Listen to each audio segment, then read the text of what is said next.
Hi guys, today we're going to paint this landscape.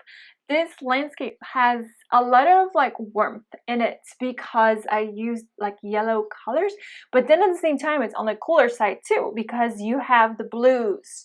So it's in the middle, I'd say, but it is one of my favorite paintings because I like how that light is settled in the middle, right behind that tree, and then you have still some of that yellow above the tree and surrounding the tree, and then higher above that you have the blues, so cooler tones generally.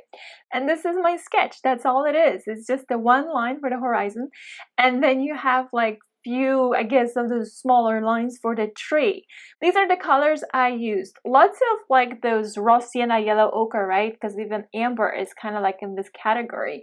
Then we have burnt sienna, Van Dyke brown. It's kind of how I built that color, what you see in the final painting, but you do not have to use raw sienna if you already have yellow ochre. I did need some blue, so phthalo blue and then indigo overall, and then to warm things up on the sand I used some of the quinacridone red. Now for the brushes, so stroke flat half and then 3/4 to wet the background first. And this is the watercolor paper. It's a smaller sheet of a watercolor paper. I always actually say the bigger your watercolor paper is, the more room you will have to focus on detail. And it's 100% true. This is what I believe in. But whenever we paint landscapes, it doesn't really apply as much, this kind of idea, because with landscapes, we don't really have much detail there. And this is a screenshot of my working palette, so you always know what colors are placed where on my working palette. And this is the plastic palette by Richson.